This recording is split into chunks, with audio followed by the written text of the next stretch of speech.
শামসুল উলামা আল্লামা সাহেব কিবলা ফুলতুলি রহমাতুল্লাহি আলাইকে আল্লাহ তাআলা যদি সিলেটের জমিনে না পাঠাইতেন, সহিহ শুদ্ধ কোরআন থেকে আমরা বঞ্চিত হইতাম, ঠিক না? আল্লাহর এই মকবুল ওলির কারণে দেখেন লক্ষ লক্ষ মানুষ সহিহ শুদ্ধভাবে কোরআন তেলাওয়ার সুযোগ লাভ করছে। আপনার এখানে তো দারুল কেরাত আছে, জি জি আছে না? এটা তো আমি জানি, অনেক পুরাতন কেন্দ্র এটা। দেখেন এখন কি হইছে, আপনি বড় হয়ে গেছে, অনেক ছেলে স্কুলে পড়ে বা কলেজে পড়ে, ইউনিভার্সিটিতে পড়ে, কিন্তু তার কোরআন শুদ্ধ না। এখন দারুল কেরাতে ভর্তি হইছে, সুযোগ পাইছে, মনে করেন আউয়াল সানি সালিস রাবে খামিস 5 বছর পরে মোটামুটি সহিহ শুদ্ধ করে নিছে। এই রমাদান মাস আসলে পরে আমার পরিচিত অনেক ডাক্তার আছে, তার এই কাজ কম করে রমজান মাসে কোরআনের খেদমত করে খামিস পর্যন্ত। আলহামদুলিল্লাহ, মানে এক ক্লাস বাকি আছে, তাকে সাববাড়ি যাওয়া লাগে, খামিস পর্যন্ত পড়ে নিলে মোটামুটি আধা খারি আমরা বলি, বা বেশ অর্ধেক খারি শেষ ফরা হয়ে যায় খামিস পর্যন্ত কেউ পড়লে, মানে তার ফরা শুদ্ধ হয়ে যায়। সাদিসে যায় রমজান মাসে সাববাড়ি গিয়ে একটা বছর পরে সনদটা আনে, পরিপূর্ণ খারি হয়, এসে খেদমত করে। অনেক ডাক্তার আছে রমজান মাসে আইলে মানে তার এই পয়সাটা একটু কমায় দেয়, রমজান মাসে কোরআনের খেদমত করে। 11টা মাস এই পেশার জন্য মানে কোরআনের খেদমত করার সুযোগ পাই না, কোরআন তেলাওয়াতের সুযোগ পাই না। এখন সুযোগ যখন পাইছি এই মাস্টারে সে কাজে লাগায়, চিকিৎসা করে, কিন্তু এই খেদমতটারে সে চালিয়ে যাওয়ার চেষ্টা করে। সম্মানিত হাজিরিন, আপনি একজন কৃষক মানুষ হতে পারেন, আপনি কলেজের টিচার হতে পারেন, কলেজের ছাত্র হতে পারেন, ইউনিভার্সিটির ছাত্র হতে পারেন, কিন্তু এই রমাদান মাস আসলে পরে অন্ততপক্ষে কোরআনটারে সহিহ শুদ্ধ করার চেষ্টা করুন। কেননা কিয়ামতের দিন হাসরের মাঠে আপনার আপন কেউ নাই, হাসরের মাঠে আপনার আপন কেউ নাই। কোরআন যদি শুদ্ধ করে যাইতে পারেন, আমার নবী কি বলছেন দেখেন, আল্লাহ নবী বলছেন, সাহাবীরা আমি কি তোমাদেরকে এমন একটা বন্ধুর কথা বলবো না, যে বন্ধু হাসরের মাঠে আল্লাহর সাথে তর্ক বিতর্ক করে তোমাদেরকে সুপারিশ করে জান্নাতে নিয়ে যাবে। সুবহানাল্লাহ বলবেন না? এমন একজন বন্ধু নবীজি বলছেন, যে বন্ধু আল্লাহর সাথে তর্ক বিতর্ক করবে, তর্ক বিতর্ক করে সুপারিশ করে তোমরা জান্নাতে নিয়ে যাবে। সাহাবায়ে কেরাম বলেন, ইয়া রাসূলুল্লাহ, এমন বন্ধুরই আমরা প্রয়োজন, এমন বন্ধুরই আমরা প্রয়োজন, বলুন সে বন্ধু কি? আমার নবী বলছেন, তোমরা কোরআন তেলাওয়াত করো, কেননা কোরআন তেলাওয়াতকারীকে কোরআনুল কারীম হাসরের মাঠে আল্লাহ তাআলার সামনে আল্লাহর সাথে তর্ক বিতর্ক করে আল্লাহর জান্নাতে পৌঁছাই দিবে। সুবহানাল্লাহ। সম্মানিত হাজিরিন, হযরতে উসমান গনি জিন্নুরাইন রাদিয়াল্লাহু তাআলা আনহু বলছেন, দুনিয়ার মধ্যে সবচেয়ে দামি মানুষ হলো তারা যারা নিজে কোরআন পড়ে এবং অপরকে পড়ায়, যারা কোরআন নিজে শিখছে এবং শিখায়, যারা শিখে শিখায়, উভয় দিলই দুনিয়ার সবচেয়ে সম্মানী মানুষ, সবচেয়ে উত্তম মানুষ। কোরআনের সাথে যারা থাকবে তাদের দাম বাড়বে। আচ্ছা, আলেমদেরকে মানুষ কেন সম্মান করে? কোরআনের কারণে, ঠিক না? একজন হাফেজকে কেন মানুষ সম্মান করে? তার সিনায় কোরআন আছে। একজন কারি সাহেবকে কেন এত সম্মান করে? যে সহিহ শুদ্ধভাবে কোরআন পড়তে পারে। কোরআনের সংস্পর্শে যাওয়ার কারণে কারি সাহেবের দাম, কোরআনের সংস্পর্শে যাওয়ার কারণে হাফিজ সাহেবের দাম, কোরআনের সংস্পর্শে যাওয়ার কারণে আলেমের দাম। আজকে দেখেন, এই প্রচন্ড ঠান্ডার মধ্যে আপনারা নিচে বসা, আমাকে চিনেন না, জানেন না বাড়িঘর কোথায়, কিন্তু দাওয়াত দিচ্ছেন, একমাত্র বিশ্বাস করেন এটা ওই কোরআনের সাথে আমরা জড়িত থাকার কারণে ওই সম্মানটা আল্লাহ দুনিয়াতে দিচ্ছেন, আপনারা সম্মান করতেছেন। এই জন্য আমরা আলেমদেরকে সম্মান করি, কারণ এরা কোরআন ধারণ করছে। আমার নবী বলছেন, ওই কোরআনুল কারীম হাসরের মাঠে সুপারিশ করে আল্লাহর জান্নাতে পৌঁছাই দিবে। আমার নবী সুপারিশ করবেন, কিন্তু আরো যে সুপারিশের অনেক প্রকার আছে, কোরআন সুপারিশ করবে। সম্মানিত হাজির, কোরআনের সাথে থাকবেন। এই রমাদান মাসে আল্লাহর ওয়াস্তে আপনাদের কাছে ভিক্ষা চেয়ে বলি, আপনার সন্তানকে দারুল কেরাতে ভর্তি করান। বড় হইছে কি হইছে, বড় হইছে, কোনো অসুবিধা নাই। দেখেন, আমি মাধবপুরে এক মসজিদে ছিলাম 1.5 বছরের খেদমতে, তা আমি এখানে দারুল কেরাত আছে, এরা দারুল কেরাতের তেমন একটা অত সিস্টেম বুঝে না। আমি 2 বছর ছিলাম দায়িত্বে, তা আমার স্তর তো খামিসের স্তর, আমি 2004-এ কারিয়ানা দিছি, কিন্তু তাদের সেন্টারটা ছোট, এরা দারুল কেরাত এত গুরুত্ব বুঝে না। তা আমি রমাদান মাসের আগের জুমায় খুব সুন্দর করে এই বিষয়ে একটু বয়ান করলাম। তো এরা কয় না, বড় বড় মেয়েরা কিভাবে মসজিদে আসবে কোরআন পড়ার জন্য, এটা কিরকম হয় না? আমি কই, আপনার মেয়ের কলেজে দিলে অসুবিধা হয় না? আপনার মেয়ের যে কলেজে দেন তখন অসুবিধা হয় না? আপনার মেয়ে যে ভার্সিটিতে পড়ে অসুবিধা হয় না? এখানে বুরকা লাগিয়ে আসবে, পর্দার সহিত আসবে, এখানে অত অসুবিধা খুঁজেন কেন? তাহলে কলেজে অসুবিধা খুঁজলেন না? এই জায়গায় যে যার আর দি কুছ খবর নাই, কলেজে যদি পড়তে পারে তাহলে মসজিদে সে কোরআন কেন পড়তে পারবে না? অসুবিধা কোথায়? এরপরে ডিগ্রিতে পড়ে, তারপরে মনে করেন অনার্সে পড়ে, এমন অসংখ্য মেয়েদেরকে তারা ভর্তি করাইছে। এখন দেখি তারা কোরআন শরীফ রিডিং করতে পারে না। 10 বছর আগে মক্তবে কোরআন শরীফ সবক নিছিল, এখন রিডিং করতে পারে না, আলিফ বা ঠিক মতো উচ্চারণ করতে পারে না। এরা নতুন করে আবার 2টা বছর খেদমত করে প্রথমে কায়দা পড়াইছি, সিফারা পড়ে কোরআনটারে সহিশুদ্ধর একটু চেষ্টা করছি। এখন আমি যদি এখানে এই চেষ্টাটা না করতাম, এই মেয়েরা তো আর পড়তো না, ঠিক না? পরে মা বাবারা খুশি, আমার ধন্যবাদ দেয় হুজুররা, মানে বাবারা ধন্যবাদ দেয়, হুজুর আপনার কারণে আমার মেয়েটা এখন কোরআন শুদ্ধ করে পড়তে পারেন। আমি কই, আপনি যদি আপনার মেয়েটারে শুদ্ধ করে কোরআন শিক্ষা না দেন, আপনি তাই থাকবেন হাসরের মাঠে, আপনি আল্লাহর দরবারে আসামি। কারণ মক্তবে ওই কি জানেন, মক্তবে মনে করেন 50টা বাচ্চা থাকে বা 20টা বাচ্চা থাকে, ছেলে মেয়ে থাকে। একজন হুজুরের দ্বারা মক্তবের সব বাচ্চার সহিশুদ্ধ হয়ে কোরআন শিখানি সম্ভব না, এটা অনেক কষ্ট ভাই। আর মক্তবের শিক্ষক তো আমরা বড় মাপের শিক্ষক রাখি না, রাখি?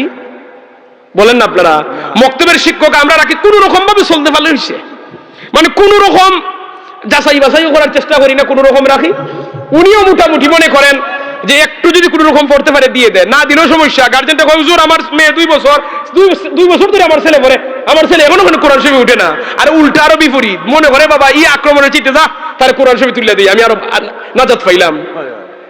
কথা বুঝছেন না সম্মানিত হাজিরিন? না, নিয়মিত হলো সহিশুদ্ধভাবে যাতে পড়তে পারে তখনই দেওয়ান। এখন এটার জন্য আপনি আমি যারা গার্জেন আছি, আপনার মক্তবের যারা পরিচালক আছেন, আপনি সচেতন হওয়া উচিত। যেমন একজন মক্তবের শিক্ষক যিনি সহিশুদ্ধভাবে কোরআন শরীফ পড়াইতে পারে, পড়তে পারে, এমন একজনকে নিয়োগ দেওয়া, যাতে আপনার বাচ্চারা সহিশুদ্ধভাবে পড়ায়। এখন দেখা যায় কি, আপনি রাখতেছেন, বেতনের বেলায় বেতন দিতে রাজি না, মানে কম টাকা 3000 আর 4000, আবার বড় হুজুর চান, হবে না তো। আপনি যদি ভালো শিক্ষক চান তাহলে তো ভালো মানের বেতন দিতে হবে আগে, ঠিক না? মক্তবের বেতন আমরা দেশে সবচেয়ে কম, ঠিক না? মক্তবের হুজুরের তো দাম নাই। ও মেসাব বেটা, মানে মক্তবের হুজুরের দাম আমরা সমাজে একেবারে কম, অথচ ওই মক্তবের শিক্ষকের দাম আল্লাহর কাছে বেশি। উনি আপনার বাচ্চারে কালেমা শিক্ষা দেয়, ঠিক কিনা বলেন? উনি আপনার বাচ্চার ঈমান আকীদা শিক্ষা দেয়। মূল বেসিক ইসলামের মূল শিক্ষাটা ওই মক্তবের হুজুর দেয়। আর মক্তবের হুজুরের ব্যাপারে আমাদের বড় অনীহা। তবে বর্তমানের চাইতে এখন যারা মুরব্বী আছে, উনারা যে সময় পড়ছেন হুজুরে খুব সম্মান দিতেন, ঠিক না? বর্তমানের চাইতে আগের যুগের মানুষেরা মক্তবের হুজুরদেরকে খুব মূল্যায়ন করতেন। আর এখন মক্তবের হুজুরের দাম একেবারে কম। আচ্ছা যাই হোক, এইদিকে আর বলবো না। মক্তবের হুজুর পরিপূর্ণভাবে আপনার বাচ্চারে শুদ্ধ করে কোরআন শরীফ পড়াইতে পারবে না একজন মানুষ। আর দারুল কেরাতে দিলে কি হয় জানেন? এখানে ক্লাস আছে, ফরিক আছে আলাদা, কায়দার একটা ক্লাস আছে, সিফারের একটা ক্লাস আছে, কোরআন শরীফের 5টা ক্লাস, আউয়াল, সানি, সালিস, রাবে, খামিস, 5টা ক্লাস কোরআনের। এখন মক্তবের হুজুর তো উনি কোরআন শরীফ দিয়ে দিছে, আর দারুল কেরাতে দিলে আপনার কি মক্তবের ছাত্রটা কোরআন শরীফ দিয়ে পড়ে, হে আউয়াল জামাতে ভর্তি হইব। একটা মাস যখন 8জন 10জন শিক্ষকের মস্ক করব, বারবার পড়বো, তার কিছুটা শুদ্ধ হইব। পরের বছর সানিতে উঠবো, সানিতে 1 বছর পড়ার পরে তার আরো শুদ্ধ হইব। এরপরের বছর আরেকটা ক্লাস সালিসে উঠবো, আরেকটু শুদ্ধ। এরপরের বছর আরেকটা ক্লাস রাবে, এরপরে আরেকটা ক্লাস। 5 বছরে তার মোটামুটি তেলাওয়াত শুদ্ধ হবে, তেলাওয়াত শুদ্ধ হয়ে যাবে, নামাজ হবে। এরপরে 5 বছর পরে বয়সও হবে, বড় হবে, তখন সাহেব বাড়ি ফুলতুলিতে যাবে, গিয়ে সাদিস দিবে, সনদ আনবে, তখন সেও এসে খেদমত শুরু করবে। সুবহানাল্লাহ। আচ্ছা, এই যে পদ্ধতিটা সাহেব কিবলা ফুলতুলি রহমাতুল্লাহি আলাইহি ব্যবস্থা করেছেন, এটা আমাদের জন্য নিয়ামত কিনা? এটা আপনি বললেও নিয়ামত, না বললেও নিয়ামত। অনেকে এটা বিরূপ মন্তব্য করতে পারে, আমি এইদিকে যাব না। এটা আমরা বৃহত্তর সিলেটবাসী আমরা বুঝতেছি কি পরিমাণ নিয়ামত পাইছি। যখন বাহিরে যাই তখন বোঝা যায়। অনেক যেমন হুজুর আছে, কিন্তু কেরাতের প্রশিক্ষণ না দেওয়ার কারণে, কারিয়ানা না দেওয়ার কারণে তার তেলাওয়াতটা শুদ্ধ না। আমি দারুন নাজাতে কামিল ফেকা দিছি, তো দারুন নাজাতে যখন যাইতাম, বোর্ডিং এ থাকতাম, নামাজের সময় আমরা অনেক সময় সাররাইট পড়তাম, একসাথে গ্রুপ বেঁধে আমরা পড়তাম। বিভিন্ন মাসলা মাসাইল নিয়ে আলোচনা হইতো, কেরকম শুধু পড়া, বিভিন্ন মাসলা নিয়ে তর্ক বিতর্ক হইতো। তা আমরা অনেক সময় পড়ার জন্য মসজিদে জামাতে যাইতাম না, পরে জামাত পড়তাম আমরা রুমে। তো নামাজের সময় এলে তারা আমার ইমামতি দিয়ে দিত। আমি বললাম, কেন? কয়, তুমি ফুলতুলির খারি। দেখেন, এরা কিন্তু ফুলতুলি সাবরে দেখছে না, সিলেট অনেকে আইসি না, কিন্তু সাবের নামটা কি পর্যন্ত পৌঁছায়, তারা কয়, তুমি ভাই ফুলতুলির খারি, তোমার তেলাওয়াত শুদ্ধ, তুমি যাও সামনে। এটা মহব্বত করে বলতো, মহব্বত করে বলতো ভাই। কারণ দেখেন, একটা কলেজের ছাত্র শার্ট প্যান্ট পরে তেলাওয়াত সুন্দর, কারিয়ানা পড়ার কারণে। একজন ডাক্তার দারুল কেরাতে পড়ছে, তেলাওয়াত শুদ্ধ। এই দারুল কেরাতকে কখনো অবহেলা করবেন না। আপনি ওই আপনার ছেলে মেয়েরে পড়াইবেন, ছেলে মেয়ে নাই, আপনি টাকা দিয়ে সহযোগিতা করবেন, যেভাবে পারেন দারুল কেরাতের সাথে থাকবেন। এটার থেকে বড় খেদমত আর নাই, এটার কখনো বিরোধিতা করবেন না, যেভাবে পারেন যারা খেদমত করবেন। আপনি আমি সারাটা গ্রাম মিলে একটা কেন্দ্র চালাই, ঠিক না? এরপর রমাদান মাস আসলে পরে কারি সাহেবদের বেতন হাদিয়া দিতে গিয়া আমরা হাদিয়া বেশি দেই না, যারা পরিচালক থাকে এরা খুব কষ্ট হয়। আর আল্লাহর ওলি সাহেব কিবলা ফুলতুলি রহমাতুল্লাহি আলাইহি কতটুকু জায়গা দারুল কেরাতের নামে ওয়াকফ করে দিয়েছেন। আচ্ছা, রমজান মাসে যে হাজার হাজার ছাত্র যায়, এরা খাওয়ান কিনা? কথা বলেন না। আজকে আপনারা সিন্নি করছেন, এখানে সর্বোচ্চ 500-700 মানুষ হইব বা 1000, এর বেশি তো আর কথা না। এক বেলা খাওয়াইবেন, একটা মশা দিবেন, এরপরে বন্টনের সময় কত যে দেখবেন চিল্লাচিল্লি হয়। কিন্তু সাহেব বাড়িতে রমাদান মাসে হাজার হাজার ছাত্ররা মাটিতে বসে খায়, কোনো আওয়াজ নাই, কোনো চাউন নাই, দেখছেন কোনো চাউন নাই, হাজার হাজার ছাত্ররা খায়। আমরা তো খাইছি, এই জন্য বলতেছি এটা একটা রুটিন আছে, কারণ এটা আদবের জায়গা। সাহেব বাড়ি ফুলতুলিটা আদবের জায়গা।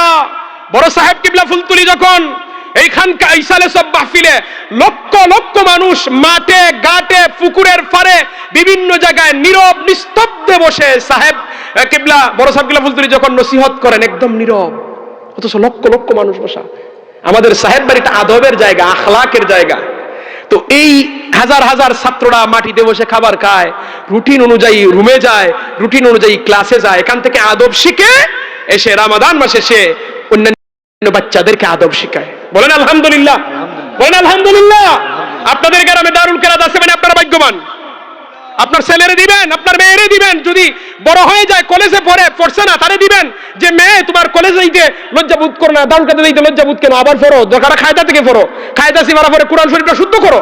আপনি বাবা হিসাবে আমার মা বোন যারা শুনতেছেন, আপনারাও চেষ্টা করুন, এটা আপনাদের দায়িত্ব। আপনি দারুল কেরাতে ভর্তি হতে পারছেন না, আপনার মেয়ের কাছ থেকে আপনি শিখেন। আমি হবিগঞ্জ আলিয়া মাদ্রাসায় রাবের পরীক্ষা নিতে গেছি, রাবের পরীক্ষা দিতে গেছি, একজন মহিলা পরীক্ষা দিতে আইছে, উনি হাই স্কুলের একজন মাস্টার নি, বলছে হুজুর আমার ছেলে এই বছর সালিস পরীক্ষা দিছে আর আমি রাবের পরীক্ষা দিলাম। মা আমার কাছে রাবে পরীক্ষা দিছে, বোর্ড পরীক্ষক, মা আমার কাছে রাবে পরীক্ষা দিছে আর বলছে হুজুর আমার ছেলে এবার সালিস পরীক্ষা দেন। আচ্ছা, ওই মা একজন হাই স্কুলের টিচার হয়ে লজ্জা বোধ নাই কেন? উনি আনছে যে আমার জীবন তো একদিন শেষ হয়ে যাবে, যদি কোরআন শুদ্ধ না করি তাহলে তো আমার জীবনের কোনো দাম নাই। ছেলে সালিসে পড়ে, ওই সময় মহিলাটা রাবে পরীক্ষা দিছে আমার কাছে, আমি সাক্ষী। চিন্তা করে দেখছেন? এইভাবে বলি আমার মা বোন যারা আছেন, এই গ্রামের মা বোনরা আপনারা সম্মানী মা, আপনারাও আপনাদের কোরআনুল কারীম শুদ্ধ করার চেষ্টা করবেন, দারুল কেরাতে হৃদয় দিয়ে ভালোবাসবেন। পারবেন তো? দুইটা হাত তুলে বলি ইনশাআল্লাহ, সবাই বলি ইনশাআল্লাহ। দারুল কেরাতের সাথে আজীবন থাকবো, বলি ইনশাআল্লাহ। আল্লাহ তাআলা যেন আপনাদের আমাদের সবাইকে কবুল করেন, সবাই বলি আমিন।